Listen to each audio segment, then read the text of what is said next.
Donc, aujourd'hui, voilà, on t'interviewe dans le cadre des rencontres, des hyper rencontres Africapital, voilà, avec le Lavoir moderne. Donc, est-ce que pour commencer, tu peux te présenter et présenter un peu ton travail? Bonjour, je m'appelle Elara Berthaud, je suis chargée de recherche au CNRS et je travaille sur les indépendances en Afrique de l'Ouest et plus spécifiquement sur les régimes socialistes qui ont eu lieu en Guinée et puis plus largement en Afrique de l'Ouest. Et moi, je m'intéresse à la fois à toute la production culturelle et artistique des indépendances, comment il y a eu des politiques de décolonisation de la culture qui sont passées par le français mais aussi par plein d'autres langues comme le soussou, le malinka, le pulaar pour le cas de la Guinée. Et c'est des productions qu'on a souvent dit qui étaient perdues. Et donc moi, je me suis intéressée à essayer de retrouver l'intégralité des pièces de théâtre, par exemple, qui avaient marqué ces générations-là. Et montrer qu'elles n'étaient pas perdues. La plupart du temps, elles étaient conservées dans des archives chez les particuliers. Et donc, j'ai travaillé à Dakar, à Conakry, à essayer de retrouver chez les gens, dans des malles en fer, dans des cantines ou alors dans des salons, toutes ces pièces de théâtre pour montrer la richesse et la diversité de ces politiques culturelles. Après, quand je me suis intéressée plus spécifiquement à la Guinée, j'ai travaillé autour des productions du Parti démocratique de Guinée et de la politique culturelle mise en place par Sékou Touré, mais aussi un autre versant, un second pan de mon travail, qui sont les archives de la répression politique, puisqu'on estime à peu près 50 000 morts. Les 25 ans de 1958 à 1984 du régime de Sékou Touré. Et ça, c'est autre chose, c'est aussi des archives privées. Ce sont des cahiers intimes, des cahiers que les gens ont écrits à la sortie des camps d'emprisonnement politique. Le plus célèbre, c'est le camp Boiro. Et puis, certains textes qui ont été écrits par les veuves ou par les descendants. Et donc, mon travail, que j'ai fait paraître dans un autre ouvrage, Conakry, une utopie panafricaine, c'est à la fois raconter l'endroit du décor, comment ces utopies politiques peuvent nous nourrir encore aujourd'hui, et l'envers, les archives de la répression politique. Donc, si on veut revenir un peu sur l'histoire de la Guinée, dans ton livre Un couple panafricain, qui parle justement du couple de Karl Michael et Myriam Makeba, qui sont venus s'installer en Guinée en 1968, tu expliques que la Guinée représentait un havre de paix pour eux concernant l'avènement d'un panafricanisme. Comment peux-tu expliquer cela? Oui, donc en 1968, la chanteuse sud-africaine Myriam Makeba, très connue pour ses engagements contre l'apartheid en Afrique du Sud, et son mari, qui est un leader des Black Panthers, Stokely Carmichael, qui est celui qui invente le terme de racisme systémique, qui est celui qui popularise le terme de Black Power, a milité dans toutes les marches des droits civiques. Il a été arrêté 17 fois par la police américaine et tous les deux sont poursuivis. Elle ne peut plus rentrer en Afrique du Sud, qui est un État ouvertement raciste, et lui est poursuivi par un État policier et également raciste des États-Unis. Et donc ils décident d'accepter l'asile politique que leur propose Sékou Touré.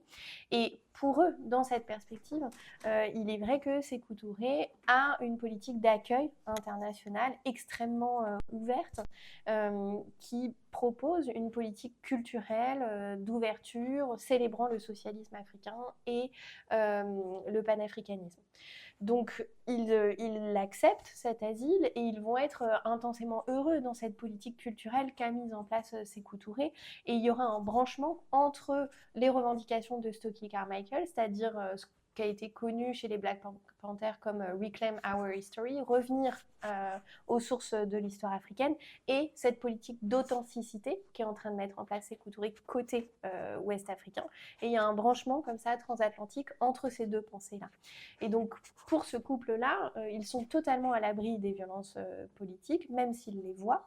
Ils voient les violences politiques, mais ils ne les considèrent pas comme des violences qui sont capables de contrebalancer les grandes violences des puissances occidentales de l'époque, à savoir la France, qui mène une politique diplomatique extrêmement sévère à l'égard de la Guinée, également une politique de dévalorisation monétaire qui va provoquer les premières famines en Guinée. Donc ça, on a longtemps dit que la décolonisation de la Guinée n'était pas sanglante. C'est vrai que Sékou Touré a obtenu l'indépendance sans guerre, quand on compare à l'Algérie par exemple, mais si on fait le compte des morts qui ont été provoquées par la famine et l'isolement diplomatique, en réalité, le constat est plus ambivalent.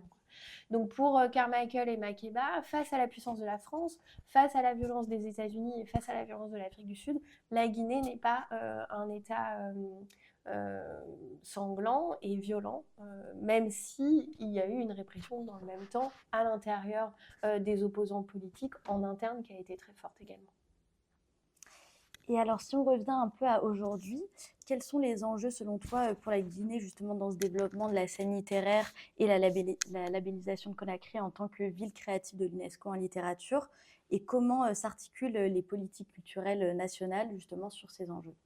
Alors, Sansikaba a réussi à obtenir le label effectivement ville créative. Il y aura Capital, effectivement, aussi, qui s'insère dans un autre projet de Sansikaba en 2027 de Conakry, ville africaine de la culture, qui rappelle en 2017 ce que Sansikaba, encore lui, avait réussi à obtenir, qui était Capitale monde du livre.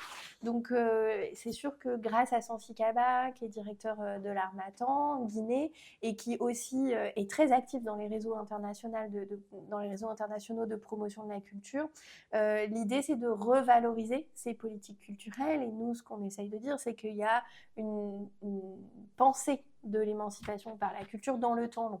Donc moi, ce que je vois et mon travail avec Sansikaba, c'est de montrer que ces politiques culturelles, elles s'insèrent dans une politique extrêmement particulière qui est celle de Sékou Touré, qui a été une des pionnières sur le continent pour décoloniser la culture par et dans les langues. Donc, c'est-à-dire de penser l'hégémonie du français et de montrer comment on peut créer des politiques culturelles en maninka, en soussou, en pulaar, pas forcément en évacuant le français, parfois avec des politiques multilingues, comme le cas du théâtre socialiste dont je parlais tout à l'heure. Et donc là, l'idée, c'est de revaloriser, par exemple, Keïta Fodéba, avec des tout premiers textes. Là, c'est en 1950. C'est des textes qui ont été créés dès 1947 et dès 1948. De montrer aussi des grands acteurs de la Guinée comme Camara Lai, dès le régime colonial. L'Enfant noir, c'est un texte qui est encore étudié aujourd'hui et en France et en Afrique de l'Ouest, sur l'autobiographie ou sur le témoignage. Et puis, Camara Lai, c'est aussi celui qui dénonce le régime de Sékou Touré, en réalité, dès les premières années. Il s'enfuit chez Senghor, et Dragous, c'est un texte qui dénonce tous les régimes autoritaires, mais on sait que c'est Sékou Touré en filigrane. D'autres aussi, par exemple, Maryse Condé, qui est une grande écrivaine guadeloupéenne, qui raconte sa vie en Guinée, dans La vie sans phare, et c'est parfait pour ce qu'on veut raconter, c'est-à-dire à la fois comment s'inspirer de ces politiques culturelles, remontrer comment elles ont été des utopies qui sont encore pertinentes pour le présent, et en même temps, elle a assisté au complot des enseignants, qui est le grand complot de 1961, où ses plus proches amis ont été enfermés, donc elle raconte aussi dès le départ comment ça s'insère dans un régime autoritaire. Donc, avec Sansikaba, ce qu'on veut montrer, par exemple, il y a aussi les vinyles de Myriam Makeba, comment elle a servi le régime de Sékou Touré pour chanter des chansons du répertoire traditionnel guinéen, des chansons en maninka, des chansons en pulaar, avec énormément de joie. Il y en a un autre là, un grand concert au Palais du Peuple de Conakry, avec son orchestre guinéen. Elle a pris elle-même les meilleurs musiciens des troupes guinéennes.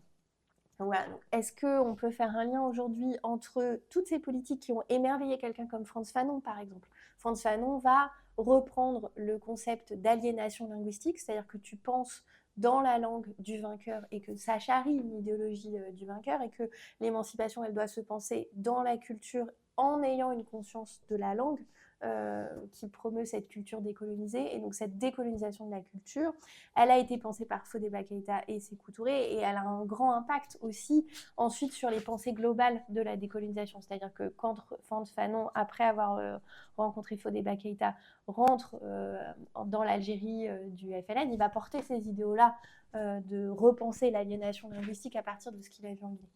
Donc nous, notre idée, c'est de dire que la Guinée, aujourd'hui, est héritière de cette vision extrêmement particulière et extrêmement forte et puissante à l'international dès 1958, et de faire un lien jusqu'à aujourd'hui. Alors c'est vrai qu'aujourd'hui, le constat peut être en partie décevant. La politique n'est plus portée par une politique nationale forte comme elle a pu l'être à l'époque.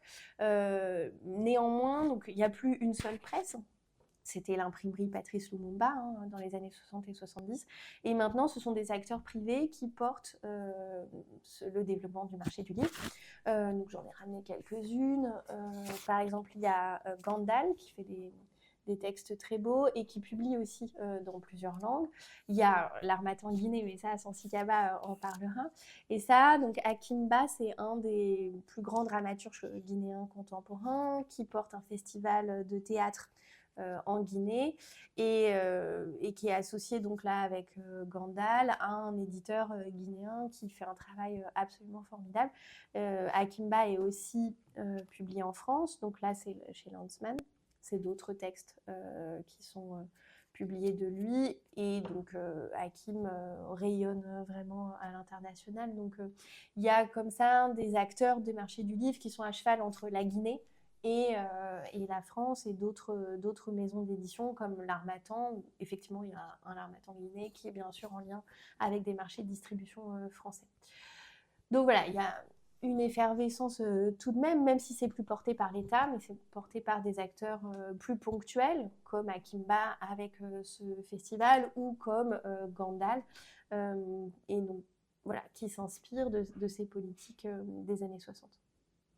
J'avais juste une dernière question donc, concernant plutôt notre légitimité à essayer de mettre en avant les cultures africaines en tant que personnes blanches, parce que ça peut être délicat, notamment parce qu'on peut rapidement tomber dans des discours néocoloniaux. Donc on se demandait quelle est selon toi la posture à adopter pour permettre de donner la parole aux concernés sans pour autant s'approprier un combat qui n'est pas le nôtre. Tout à fait. Alors, moi, je travaille en tant qu'historienne, maintenant depuis 15 ans, avec des familles. Donc, je travaille à la fois avec des textes qui ont été édités, comme ceux que j'ai pu vous montrer, Marie Scondé, et puis plein de familles qui détiennent chez eux des textes de leurs aïeux, souvent de leur papa, mais pas uniquement. C'est un patrimoine, c'est vrai, assez masculin, mais parfois, je travaille aussi avec des descendantes ou avec des descendants sur leur mère ou leur grand-mère. Et moi, mon travail, c'est d'essayer de montrer à la fois l'endroit et l'envers du décor. Et je travaille avec donc ces descendants, mais aussi avec des historiennes et des historiens sur place qui me disent que pour eux, c'est pas forcément plus facile non plus. Il ne faut pas fantasmer le rôle de l'historienne ou de l'historien guinéen qui aurait plus de facilité. J'ai une collègue notamment, je pense à quelqu'un en particulier, qui me dit qu'elle est comme assignée à une position du fait de son ethnicité supposée, du fait même de son nom, qui l'enferme dans une partie de l'histoire, et elle me dit qu'elle a une moins grande circulation que moi pour pouvoir raconter. Moi, j'ai circulé avec des familles qui ont des visions extrêmement contradictoires, voire même incompatibles entre elles. Donc c'est vrai qu'en tant que blanche, il y a des discours à avoir autour de ma position, ma colonialité, le rapport que la France, et la France-Afrique encore contemporaine, continue d'avoir. Mais je ne pense pas forcément que les historiennes et les historiens guinéens n'aient aucune attache ni aucune question sur la positionnalité. Simplement, on a des positions qui sont différentes et elles doivent se traiter en tant que telles dans les entretiens et dans l'éthique qu'on entretient avec ces familles, comment elles ont envie de travailler avec moi, comment est-ce qu'on numérise ensemble, comment est-ce qu'on a envie de parler de leurs aïeux. Donc le rôle, il est en discussion, il n'est jamais fini, et c'est normal, je pense que ça fait partie de l'éthique continuée et de l'écriture et de la recherche, mais il n'est pas forcément absent non plus, si tu veux, du côté des universitaires, et voilà, je pense que c'est la place de chacun qui se discute, et ça c'est le travail un peu de base de sciences sociales, c'est-à-dire que j'enquête, je viens chez les gens, donc c'est une intrusion, et donc ces personnes ont envie ou pas de me parler, et c'est à moi de discuter avec elles pour savoir ce qu'elles ont envie de me dire, comment elles ouvrent leur mal, comment on les numérise et comment on a envie ensuite de conserver et de témoigner de cette histoire-là. Et moi, j'essaye de prendre soin dans l'écriture de chacun des témoignages qu'on m'a rapportés. C'est-à-dire que je circule à la fois dans l'endroit et l'envers du décor, mais je veux qu'on puisse comprendre la position de chacun. De dire que je ne suis pas plus intelligente que ces personnes-là et je veux prendre soin de ces témoignages, et que toi, quand tu vas lire ensuite mon ouvrage, tu as ta propre... Je veux faire en sorte que tu puisses te faire ta propre opinion, c'est-à-dire je vais t'expliquer la position de chacune de ces personnes, mais je ne vais pas les juger. Et par exemple, quand on parlait de est-ce qu'ils ont vu ou pas les violences politiques, dans mon livre, je suis très claire sur la dernière partie, je ne veux pas dire qu'ils ont été aveuglés et que moi je saurais. En fait, non. Je veux te mettre dans la position de savoir pourquoi pour eux, la Guinée a été un havre de paix, tout en te présentant aussi les violences politiques. Et te dire, bah, eux, ça a été leur dire que la violence de la France et de la violence du capitalisme et de la violence du postcolonialisme, elle a été telle que pour eux, ils se sont dit que c'était un havre de fait. Et je veux pouvoir faire ça pour chacune des familles avec lesquelles je travaille, c'est-à-dire te mettre en position, toi, de te faire... mais ne pas être dans une position où l'historienne ou l'historien est dans un jugement qui pourrait, comme tu as raison, véhiculer un rapport postcolonial en réalité dans la manière de présenter l'histoire. Voilà, donc c'est un travail en construction, il n'est jamais fini. Il n'y a aucun moment, on s'imagine que je ne suis pas blanche sur le terrain, tu vois. C'est-à-dire que les discussions, elles désactivent pas le rapport racial. Et tant mieux, tu vois, ça n'existe pas en fait. En revanche, j'ai certaines personnes avec lesquelles c'est des amis. Et c'est quand ils viennent à Paris, ils viennent dormir à la maison, ou quand ils ont gagné mes enfants, enfin, et d'autres où juste je les ai vus une fois et ça s'est bien passé. Mais ça, c'est la magie des relations humaines aussi. Et en revanche, ce qui est très clair, c'est que ce rapport postcolonial-là, il n'est jamais fini et je ne souhaite pas qu'il finisse. C'est-à-dire que c'est une discussion.